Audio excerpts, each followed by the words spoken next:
Hello friends, नमस्ते। Welcome to my YouTube channel nursing with Mukesh. तो कैसे हो फ्रेंड? आशा करता हूं कि अच्छे होंगे। फ्रेंड्स, सबसे पहले तो सभी को होली की हार्दिक शुभकामनाएं। आपका जीवन होली के रंगों जैसा रंगमय रहे। ठीक है फ्रेंड। जैसा कि आप सबको पता है कि हमारा चल रहा है रिप्रोडक्टिव सिस्टम, और फीमेल रिप्रोडक्टिव सिस्टम में लास्ट टॉपिक आज हम बात करेंगे। लास्ट टॉपिक में हम पढ़ेंगे फ्रेंड ब्रेस्ट। क्या पढ़ेंगे आज? ब्रेस्ट की बात करेंगे, फीमेल ब्रेस्ट की। ठीक है फ्रेंड, जो कि क्या है फ्रेंड? असेसरी ऑर्गन है। फीमेल रिप्रोडक्टिव सिस्टम का क्या है? Accessory organ. ऑर्गन बोलने से बढ़िया है कि हम इसको क्या बोले? ग्लैंड बोले, असेसरी ग्लैंड। क्यों बोले असेसरी ग्लैंड? क्योंकि ब्रेस्ट क्या करता है? मिल्क बनता है ब्रेस्ट में, और मिल्क का वहां से मिल्क का प्रोडक्शन होता है, और मिल्क का इजेकुलेशन भी कहां से होता है? ब्रेस्ट से होता है। तो मतलब एक तरह से वहां से मिल्क का सिक्रेशन हो रहा है, तो हम इसको क्या ग्लैंड बोले तो अच्छा रहेगा। तो फ्रेंड, टॉपिक को स्टार्ट करने से, ज्यादा लंबा टॉपिक नहीं होगा आज की क्लास, 25 से 30 मिनट के बीच में कंप्लीट हो जाएगी, ज्यादा लंबी नहीं है। उसके बाद हम बात करेंगे मेल रिप्रोडक्टिव ऑर्गन की। ठीक है, नेक्स्ट क्लास में। तो जितना हो सके चैनल को सब्सक्राइब करो। ठीक है, अपने दोस्तों को भेजो और बेल आइकन को दबा दो, जिससे कि जैसे क्लास डालू मैं आपको नोटिफिकेशन मिल जाए। और अगेन हैप्पी होली, सभी को होली की हार्दिक शुभकामनाएं। ठीक है फ्रेंड, तो स्टार्ट करते हैं ब्रेस्ट। आज हम बात करेंगे ब्रेस्ट। किसकी बात करेंगे फ्रेंड? ब्रेस्ट की बात करेंगे। आज हमारा टॉपिक है, छोटा टॉपिक है। ठीक है, ब्रेस्ट की बात। क्या है ब्रेस्ट फ्रेंड? ब्रेस्ट की हम बात करें, मैंने अभी बताया कि हमारे जो ब्रेस्ट है इसको हम क्या बोलते हैं? मेमोरी ग्लैंड भी बोलते हैं। ब्रेस्ट को क्या बोलते हैं फ्रेंड? Memory gland. ठीक है ना। तो जो क्या है? फीमेल रिप्रोडक्टिव ऑर्गन या फीमेल रिप्रोडक्टिव सिस्टम का असेसरी पार्ट या असेसरी ग्लैंड है। ठीक है, मेल में भी, फीमेल ब्रेस्ट की बात करो, मेल में भी ब्रेस्ट होते हैं, बट मेल ब्रेस्ट का डेवलपमेंट नहीं होता। जैसे बच्चा मेल का जन्म होता है, मेल बच्चे का जन्म होता है, तो जैसे ब्रेस्ट होते हैं, तो और फीमेल का होता है, जैसे फीमेल का प्यूबर्टी के टाइम पे और ड्यूरिंग प्रेगनेंसी टाइम पे जो डेवलपमेंट होता है वो मेल में नहीं होता। ठीक है ना फ्रेंड। तो मेल का जैसा के जैसा ही रह जाता है मामला। ठीक है, तो ब्रेस्ट की बात करें फ्रेंड, फीमेल ब्रेस्ट की बात की तो मैंने बताया कि अभी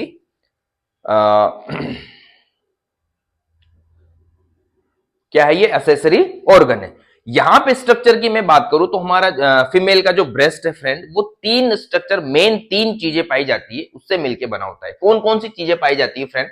फर्स्ट हम बात करें फैट, या यूं बोल सकते हो फैटी टिश्यू। किससे बना होता है? Fatty tissue. दूसरी हम बात करें fibrous connective tissue, fibrous connective tissue. तीसरा है फ्रेंड ग्लैंडुलर टिश्यू। यानी कि जो हमारा ब्रेस्ट है वो किससे बना होता है? फैटी टिश्यू से बना होता है, फाइब्रस कनेक्टिव टिश्यू से बना होता है, ग्लैंडुलर टिश्यू से बना होता है। ठीक है, जहां भी फ्रेंड कनेक्टिव टिश्यू आता है तो वो क्या करता है? प्रोटेक्शन एंड सपोर्ट प्रोवाइड करता है। यहां पे देखो, ये ब्रेस्ट है, ब्रेस्ट का लेटरल व्यू। ठीक है, ब्रेस्ट को ऐसे काट दिया और उस प्रकार इसको दिखाया गया है। तो ये जो दिखाई दे रही है फ्रेंड, ये जो स्ट्रक्चर है ये है फैट। क्या है? या फैटी टिश्यू बोल सकते हो। इनके बीच में ये जो ये बीच में जो पार्टीशन है, इनमें होते हैं connective tissue, fibrous connective tissue. यहां लिख देता हूं मैं कनेक्टिव टिश्यू। क्या है ये? Connective tissue. जो क्या करते हैं फ्रेंड? कनेक्टिव टिश्यू क्या करते हैं? ब्रेस्ट कहां पे हमारा? चेस्ट पे है, तो जो कनेक्टिव टिश्यू है ये इस ब्रेस्ट को, ये है चेस्ट वॉल। ये क्या है फ्रेंड? Chest wall. तो इससे जोड़ने का काम करता है, जोड़ने का भी काम करता है, और पूरे ब्रेस्ट को सपोर्ट एंड प्रोटेक्शन भी प्रोवाइड करता है ये कनेक्टिव टिश्यू। समझ में आ गया? Fatty tissue, fatty tissue. ये फैटी टिश्यू भी क्या करता है? एक तरह से पूरे ब्रेस्ट को सपोर्ट, चारों तरफ से एक तरह से सपोर्ट, क्योंकि जितना फैट होगा, ठीक है, उस ग्रोथ किससे होती है? फैट टिश्यू से होती है। तो ये क्या करता है? चारों तरफ से इस ब्रेस्ट को क्या करता है? प्रोटेक्शन देते हैं फैटी टिश्यू और कनेक्टिव टिश्यू। यहां पे ग्लैंडुलर टिश्यू की मैं बात करूं, ग्लैंडुलर टिश्यू एक तरह से यहां पे ग्लैंड्स होती है। क्या होती है? वो ग्लैंड्स होती है, जिसके अंदर क्या भरा होता है? मिल्क भरा होता है, या मिल्क का प्रोडक्शन होता है। वो भी बात करेंगे कौन कौन सी ग्लैंड्स होती है। यहां पे मैं बात करूं फ्रेंड, ये जो मैंने स्ट्रक्चर बनाई है ना, ये एक लोब है। ये क्या है? एक फ्रेंड, ये एक लोब है। इसको क्या बोलेंगे? लोब। ऐसे 20 लोब होते हैं ब्रेस्ट में। कितने लोब होते हैं फ्रेंड? अबाउट 20, फिक्स नहीं है 20, पर लगभग 20 के आसपास ऐसे लोब होते हैं। ये जो पूरा है, ये जो पोर्शन दिख रहा है, इसको मैं बोल दूं लोब, बोल दूं क्या बोल दूं? लोब। ये क्या हो गया? लोब हो गया। ऐसे 20 लोब पाए जाते हैं। इन लोब में छोटी छोटी ग्लैंड्स पाई जाती है। ये एक लोब हो गया, इसमें ये छोटी छोटी ग्लैंड्स है, बहुत सारी, बहुत अधिक मात्रा में क्या पाई जाती है? ग्लैंड्स पाई जाती है। क्या पाई जाती है फ्रेंड? ग्लैंड्स पाई जाती है, या यूं बोल सकते हो ग्लैंडुलार, ग्लैंडुलार स्ट्रक्चर पाई जाती है। इन ग्लैंडुलार स्ट्रक्चर को, ये जो छोटी छोटी रेड कलर की जो दिखाई दे रही है, इन ग्लैंडुलार स्ट्रक्चर को फ्रेंड क्या बोलते हैं? लोब्यूल्स बोलते हैं इनको। क्या बोलेंगे इनको? लोब्यूल्स। क्या बोलेंगे इनको? लोब्यूल्स। इन ग्लैंडुलर स्ट्रक्चर को क्या बोलेंगे फ्रेंड? लोब्यूल्स। ये क्या है फ्रेंड? लोब्यूल्स है। इन्हीं लोब्यूल्स के अंदर फ्रेंड, इन्हीं लोब्यूल्स के अंदर मिल्क का प्रोडक्शन होता है। इन्हीं लोब्यूल्स के अंदर क्या होता है फ्रेंड? मिल्क का प्रोडक्शन होता है। मिल्क का क्या होता है मेरे दोस्तों? मिल्क का प्रोडक्शन इन्हीं लोब्यूल्स के अंदर होता है। अब यहां पे ये एक लोब है जिसके अंदर बहुत सारी लोब्यूल्स है, ठीक है। इन लोब्यूल्स के अंदर मिल्क का प्रोडक्शन होता है। अब यहां से ये देखो, मैंने जो ब्लू कलर की बनाई है, ये छोटी छोटी डक्ट है जो हर लोब्यूल से निकल रही है। क्या है? छोटी छोटी डक्ट है जो इन लोब्यूल्स से निकल रही है। इन डक्ट को बोलेंगे लैक्टिफेरस डक्ट। ये जो डक्ट दिखाई दे रही है आपको फ्रेंड, ये है लैक्टिफेरस डक्ट। डक्ट्स एक नहीं है, बहुत सारी। इनको बोलेंगे लैक्टिफेरस डक्ट। ये लैक्टिफेरस डक्ट क्या करती है? लोब्यूल से मिल्क लेके आती है। देखो यहां से मिल्क बना लोब्यूल में, यहां से लेके आई और कहां पे आ गई? ये जो स्ट्रक्चर दिखाई दे रही है आपको फ्रेंड, ये है निप्पल। क्या है? निप्पल। जानते हो ना निप्पल तो सब? ब्रेस्ट के आगे जो एक कोनिकल स्ट्रक्चर पाई जाती है, एक शंकुआकार स्ट्रक्चर पाई जाती है, उसको बोलते हैं निप्पल। निप्पल को जब सकलिंग के दौरान बच्चा जो ब्रेस्ट फीडिंग करता है तो निप्पल को ही मुंह में लेता है, ठीक है ना। तो ये आगे का जो कोनिकल पोर्शन है, ये है निप्पल फ्रेंड। तो यहाँ पे निप्पल पे क्या होते हैं फ्रेंड? ओपनिंग होती है इन डक्ट की। लैक्टिफेरस डक्ट की ओपनिंग इन्हीं निप्पल में होती है। तो इन्हीं निप्पल में क्या आता है फ्रेंड? मिल्क आता है। किसके द्वारा? लैक्टिफेरस डक्ट के द्वारा। समझ में आ रहा है फ्रेंड? बहुत सारे 20 के आसपास लोब्स होते हैं, उनके अंदर लोब्यूल्स पाए जाते हैं। लोब्यूल्स में मिल्क का प्रोडक्शन होता है। मिल्क इन लैक्टिफेरस डक्ट के द्वारा इस निप्पल तक पहुंचती है। कहां पहुंचती है फ्रेंड? इस निप्पल तक पहुंचती है, ठीक है। और क्या बताऊं? और यहां देखो, मैंने बताया अभी फैटी टिश्यू, कनेक्टिव टिश्यू, ये पूरे ब्रेस्ट को क्या करते हैं? प्रोटेक्शन प्रोवाइड करते हैं। अब यहां देखो, जब ब्रेस्ट लैक्टेटिंग ब्रेस्ट होता है, उस टाइम क्या होता है? लैक्टेटिंग ब्रेस्ट मतलब जब उस ब्रेस्ट में मिल्क का प्रोडक्शन हो जाता है आफ्टर चाइल्ड बर्थ। मिल्क का प्रोडक्शन चाइल्ड बर्थ के बाद होता है। उस टाइम क्या होता है? इस ब्रेस्ट में हाइपरट्रॉफी हो जाती है। क्या हो जाती है? हाइपरट्रॉफी। क्या हो जाती है? हाइपरट्रॉफी। किसकी? इन ग्लैंड्स की। इन ग्लैंड्स की, जो ग्लैंडुलार ग्लैंड है, ये ग्लैंडुलार स्ट्रक्चर है, ग्लैंड्स है, इनकी क्या हो जाती है फ्रेंड? हाइपरट्रॉफी हो जाती है। हाइपरट्रॉफी मतलब इनकी वृद्धि हो जाती, अति वृद्धि हो जाती, बड़ी हो जाती, जिससे क्या है? अधिक से अधिक मात्रा में मिल्क का प्रोडक्शन हो, ठीक है। जब नॉन लैक्टेटिंग स्टेज होती है, जब बच्चा दूध नहीं पीता, या बच्चा डिलीवर हो गया, 6 महीने तक दूध पिया, उसके बाद दूध पीना उसने बंद कर दिया, लैक्टेशन, नॉन लैक्टेटिंग ब्रेस्ट की हम बात करें, तो इसमें जो ये ग्लैंडुलर स्ट्रक्चर है या ग्लैंड्स है, उनकी क्या हो जाती है? एट्रोफी हो जाती है। एट्रोफी मतलब सिकुड़ जाती है वो ग्लैंड, जिससे उसमें मिल्क का प्रोडक्शन नहीं होता, ठीक है ना, बिल्कुल सिकुड़ जाती है। और क्या बात है? निप्पल। निप्पल की मैंने बताया भी कॉनिकल स्ट्रक्चर पाई जाती है, ठीक है। इस निप्पल के आसपास यहां पे आप देखना, ये ब्रेस्ट सीधा मैं बनाऊं, ये निप्पल हो गया, ठीक है। ये ब्रेस्ट, ये निप्पल हो गया। इसके चारों तरफ एक पिगमेंटेड सर्कल पाया जाता है। क्या पाया जाता है? एक सर्कल पाया जाता है। जैसे ये ब्रेस्ट का निप्पल हो गया, ये तो निप्पल हो गया रेड कलर का, और इसके चारों तरफ एक डार्क सर्कल पाया जाता है, पिगमेंटेड, ब्लैकिश, थोड़ा ब्लैक होता है, डार्क होता है, वो पिगमेंटेड होता है, उसको क्या बोलेंगे? एरियोला। क्या बोलेंगे फ्रेंड? एरियोला। उसको हम बोलेंगे, यहां लिख दूं, एरियोला। क्या बोलेंगे? दिखाई दे रहा है ना आपको, इधर दिखाई दे रहा है मेरे दोस्तों, एरियोला। क्या बोलेंगे उसको? एरियोला। ठीक है। ये निप्पल इसके चारों तरफ जो पाया जाता है ब्लैक, देख अगर आपने निप्पल देखा होगा तो समझ गए होंगे आप, ठीक है ना। डार्क डार्क जगह होती है, एक तरह से क्या बोलेंगे उसको? पिगमेंटेड बोलेंगे। पिगमेंटेड सरफेस होती है वो, एक तरह से निप्पल के चारों तरफ एक डार्क सर्कल होता है, यूं समझो। उसको बोलेंगे फ्रेंड, क्या बोलते हैं हम? एरियोला बोलते हैं। इस एरियोला के चारों तरफ, ये जो एरियोला बनाया, इस एरियोला के चारों तरफ क्या पाई जाती है? सीबेसियस ग्लैंड पाई जाती है। बहुत सारी सीबेसियस ग्लैंड यहाँ पे पाई जाती है। क्या पाई जाती है? ये हो गया एरियोला, एरियोला हो गया, और इसमें क्या पाई जाती है? सीबेसियस ग्लैंड, सीबेसियस ग्लैंड पाई जाती है। ये सीबेसियस ग्लैंड क्या करते हैं? सीबेसियस ग्लैंड पाई जाती है ना, इन सीबेसियस ग्लैंड को ध्यान रखना, इन सीबेसियस ग्लैंड को क्या बोलते हैं? Montgomery tubercles. मोंटगो मोंटगो मेरीज ट्यूबरकल्स। ध्यान रखना है, पूछ सकते हैं आपसे कभी एग्जाम में कि भाई मोंटगो मेरीज ट्यूबरकल्स कहां पाए जाते हैं? ब्रेस्ट के एरियोला में। कहां पाए जाते हैं? ब्रेस्ट के एरियोला में। क्या पाया जाता है? सीबेसियस ग्लैंड पाई जाती है। उन सीबेसियस ग्लैंड को ही क्या बोलते हैं? मोंटगोमेरीज ट्यूबरकल्स। क्या बोलते हैं फ्रेंड? Montgomery tubercles. ये सीबेसियस ग्लैंड क्या करती है? इससे क्या होगा? सीबम का सिक्रेशन होगा, और ये क्या करते हैं?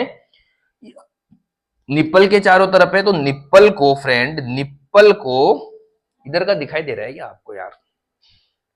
ये क्या करते हैं? निप्पल को लुब्रिकेट करता है। निप्पल को क्या करती है? लुब्रिकेट करती है। कौन? Sebaceous gland. जिससे क्या है, निप्पल को क्या करती है? लुब्रिकेट। जब बच्चा उसको मुंह में लेता है तो उसको ऐसा नहीं लगे कि ड्राई, ऐसे खुरदरा टाइप, तो उससे क्या है? सॉफ्ट लगे उस बच्चे को। क्या लगे? बच्चे को सॉफ्ट लगे जब वो सकलिंग प्रोसेस करे, जब सकलिंग करे तब उसको क्या है? लुब्रिकेट लगे। तो लुब्रिकेशन कौन करता है? Sebaceous gland. ठीक है फ्रेंड, तो ये हो गई स्ट्रक्चर की बात। एक बार और बता दूं, लोब्स पाए जाते हैं 20 लोब। उन लोब्स में लोब्यूल्स पाए जाते हैं। लोब्यूल्स में क्या होता है? मिल्क का प्रोडक्शन होता है। मिल्क लैक्टिफेरस डक्ट के द्वारा कहां पे आता है? निप्पल पे आता है। निप्पल कोनिकल एक स्ट्रक्चर होती है, इसके चारों तरफ एक पिगमेंटेड सरफेस पाई जाती है, या एक गोलाकार स्ट्रक्चर पाई जाती है। उसको हम बोलते हैं फ्रेंड, उसको बोलते हैं एरियोला। उसको क्या बोलते हैं? एरियोला। इस एरियोला में बहुत सारी सीबेसियस ग्लैंड पाई जाती है। सीबेसियस ग्लैंड सीबम का सिक्रेशन करती है। इन सीबेसियस ग्लैंड को हम मोंटगोमेरी ट्यूबरकल्स भी बोलते हैं। इन मोंटगोमेरी ट्यूबरकल्स में या सीबेसियस ग्लैंड के द्वारा एक थिकी मटेरियल का सिक्रेशन होता है, जिसको सीबम बोलते हैं। वो सीबम क्या करता है? इस निप्पल को लुब्रिकेट करता है, जिससे सकलिंग के टाइम में बच्चे को निप्पल एकदम सॉफ्ट लगे और लुब्रिकेट लगे। ठीक है फ्रेंड, इसके बाद हम बात करें ब्लड सप्लाई की। निप्पल सॉरी ब्रेस्ट में जो ब्लड सप्लाई होती है वो कौन सी आर्टरी के द्वारा होती है? ब्लड सप्लाई की भी बात कर लेते हैं और नर्व सप्लाई की भी बात कर लेते हैं।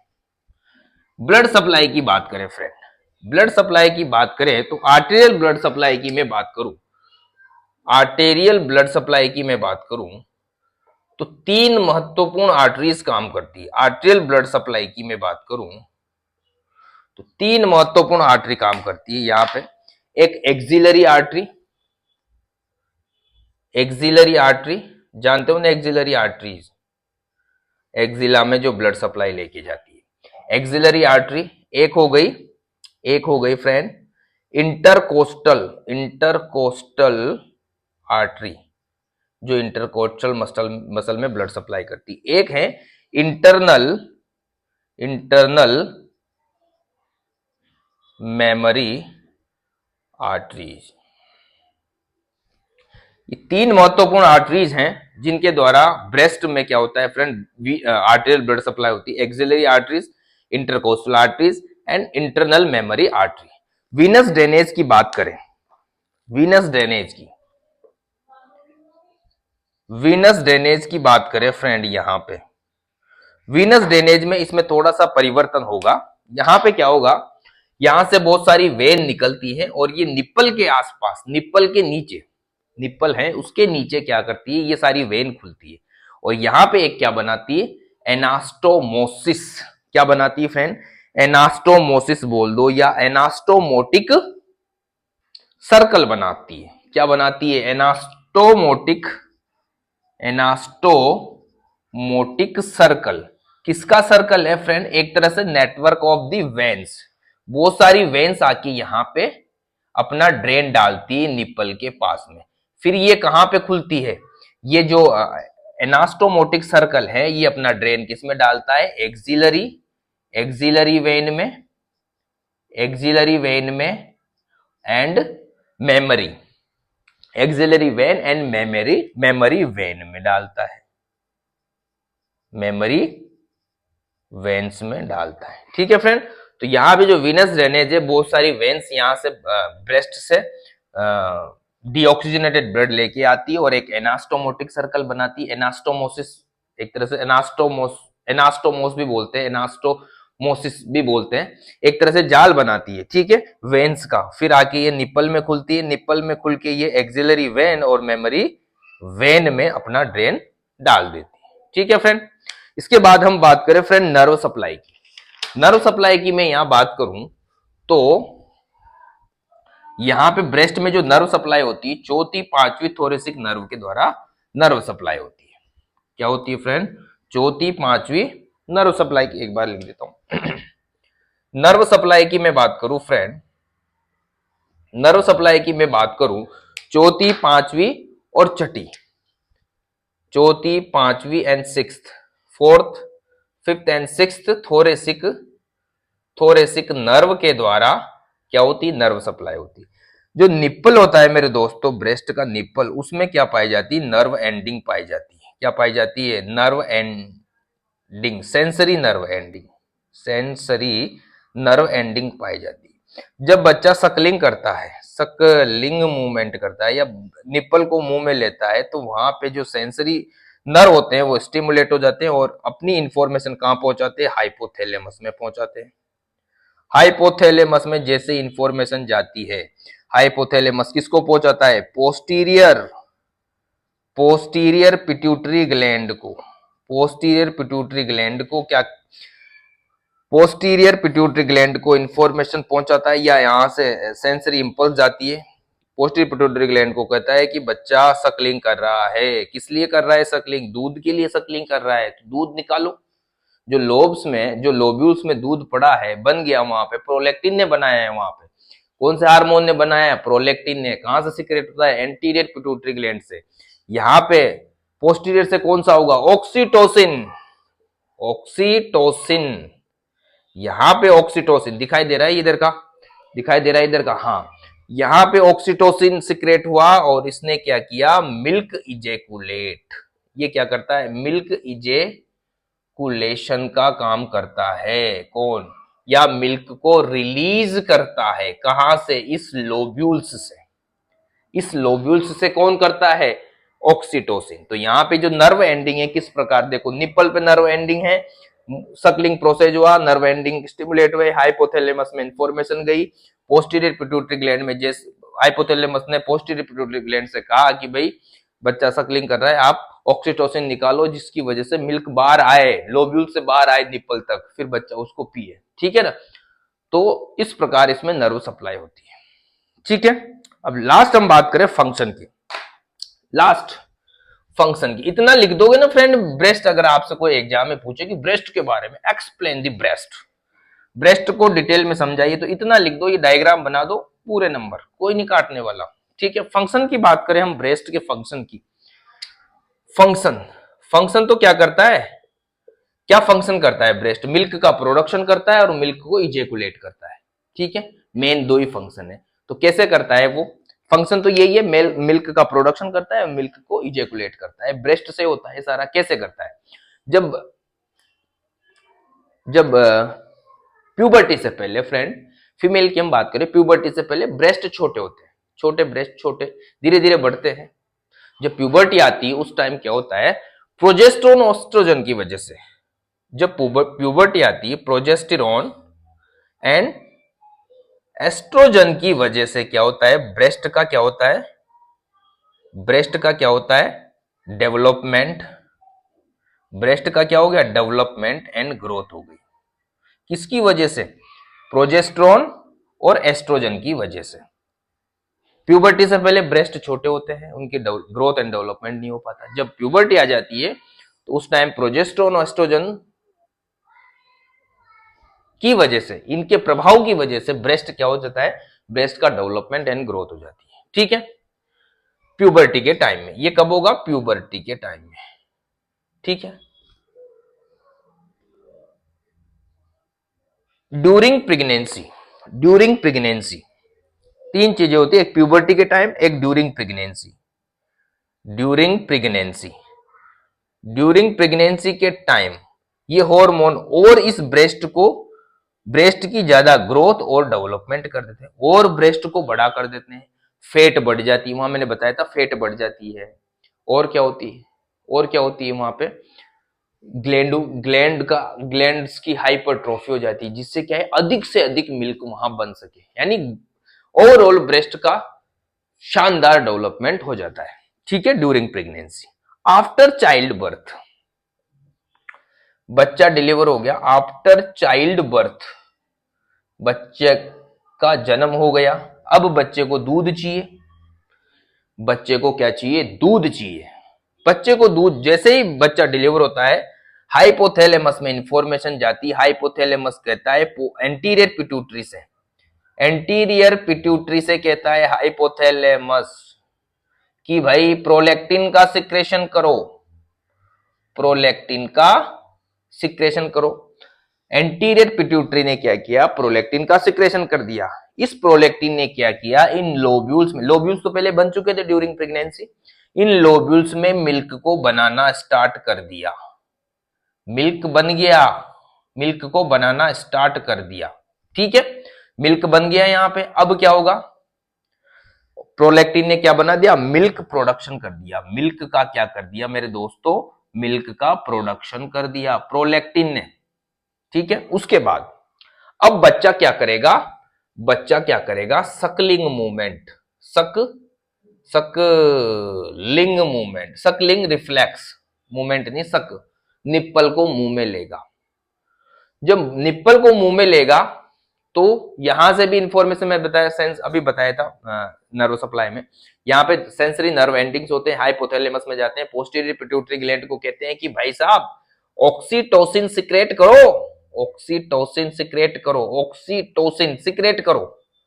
पोस्टीरियर पिट्यूटरी ग्लैंड से हाइपोथैलेमस कहता है ऑक्सीटोसिन निकालो, बच्चा सकलिंग कर रहा है, दूध की जरूरत है। फिर क्या होता है, ऑक्सीटोसिन सिक्रेट होता है ब्लड में और यहां से कॉन्ट्रैक्शन करता है। वो मेन ऑक्सीटोसिन का काम है कॉन्ट्रैक्शन करना, जिससे ये लोब्यूल कॉन्ट्रैक्ट होंगे और मिल्क यहां पे आ जाएगा। इन लैक्टिफेरस डक्ट के द्वारा मिल्क आ जाएगा, निप्पल में आ जाएगा और बच्चा आराम से दूध पी लेगा, लैक्टेशन कर लेगा। इस प्रकार होता है। यहां पे फ्रेंड एक द लेट डाउन रिफ्लेक्स, ये जो सकलिंग है ना,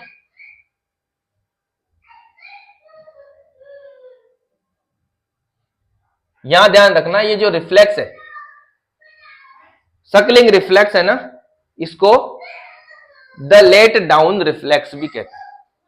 क्या बोलते हैं? द लेट डाउन रिफ्लेक्स,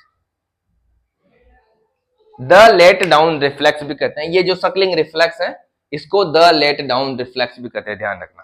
तो ये हो गया ब्रेस्ट फ्रेंड, आशा करता हूं समझ में आया होगा। नेक्स्ट क्लास में हम बात करेंगे फ्रेंड मेल रिप्रोडक्टिव ऑर्गन की। ठीक है ना फ्रेंड, तो मिलते हैं नेक्स्ट क्लास में।